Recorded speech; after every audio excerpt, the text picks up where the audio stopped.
I just want answers, like why were we treated this way? Kayla Lair has a really good question, but more than 3 weeks after the hot water was turned off at Dickinson's Creekside Apartments, there are now growing questions about who's really to blame now, the apartment owners or city officials in Dickinson. We're doing everything we can to bring the waters back online. The tenants are the ones that are suffering, and we are not able to help them because our hands are tied in this scenario. The owners of the embattled apartment complex sat down with us. They're suffering for no reason.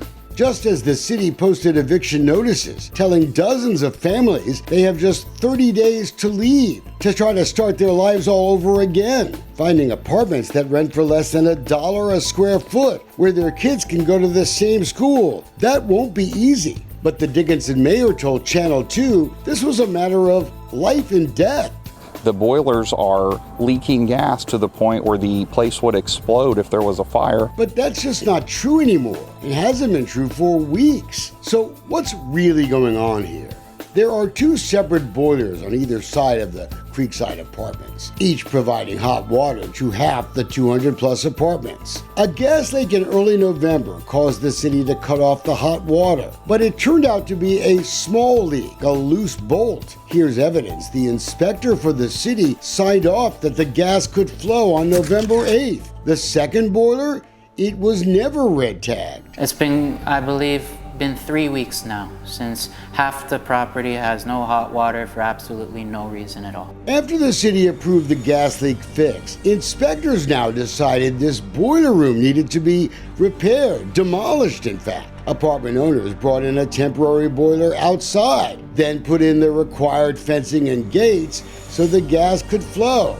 But still a no from Dickinson City Hall. You're telling me that the city could give these people hot water, all of them, in a matter of minutes? Yes. Yes, absolutely. We can turn on the temporary boiler, which is pre-inspected, and we could turn on this boiler that absolutely has no problems at all. We asked the city building official and the fire marshal's office for their side of the story. Silence. We didn't expect the mayor to call us back after our Dick and Dickinson investigation, but news of the timeline is sure making resident Cheryl Kamisic mad. There are really no problems. It's just the hot water, and they, if it is a city, I think it's wrong for them wanting to kick us out of our home to go find someplace else. I think that is outrageous. The gas and boilers are the reason Dickinson says they had to put eviction notices on apartments at Creekside. But back in September, the town's new building official, Herman Myers, first came to ask the unoccupied buildings in the complex be demolished. Remember, we're here for the health, safety, and welfare of the public. That's why we exist. That's why we're here. But most of the pictures he showed of potential dangers were from the unoccupied buildings. Not all, but some of the photos show trouble that had been fixed already, even before the presentation to the City Building Commission. Ahmet's family is in the business of buying the area's worst apartment complexes, trying to make them more livable.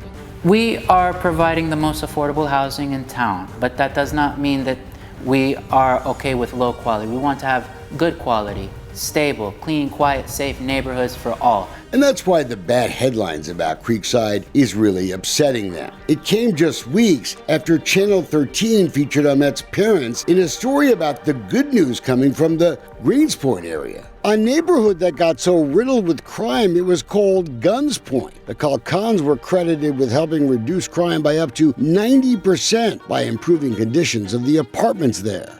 So we turn it from a point where you cannot walk into the property, where it's a family-oriented, parks and peace and children playing everywhere. And it's that reputation that should make us all take a second look at what exactly is happening in Dickinson. Creekside was swamped by Hurricane Harvey. Throughout the day, rescue boats crisscrossed Dickinson. The entire first floor underwater. The former owner ran out of money making repairs, so the Kalgan family took over. Since then, we have continued beautifying the property. We painted it and we changed the appliances, we changed up most of the cabinetry, and we've been continuously improving it. The city even recently stopped painters from continuing their work, and the family now believes they're being harassed because the city really wants the property for something or someone else. They even believe someone may have sabotaged the gas line. I believe that the city wants this property to be demolished, and they do want the land. Yes, sir. And late-breaking developments reveal the apartment owners may have caught the city red-handed. In shock. It's unfair. People don't have funds to just get up and move away. No one is paying rent either, and Creekside manager Evangelina Lucio now says that's because city officials have told tenants to stop paying as far back as September, even before the city first asked the building commission to order Creekside to fix anything, and long before the hot water problem. Yeah, it's pretty cold.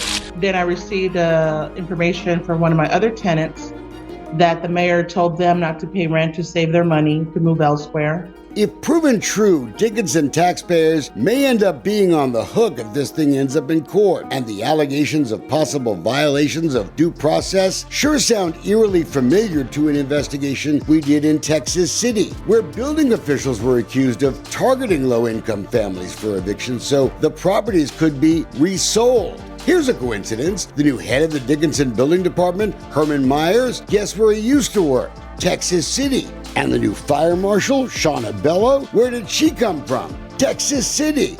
Gosh, I love coinkydinks. A lot of residents are arguing the point that they don't want to move, not because they don't have money, but because they like staying here. You see my apartment is nice. Tenant Michael Blewett has seen the pictures Dickinson building inspectors used to paint living in Creekside as a matter of life and death, but says it's overblown. I've been staying here, like I say, 2.5, 3 years, but I haven't had no problems here. Not only are we upset about the public aspect of this, we are most upset about the tenants getting short end of the stick.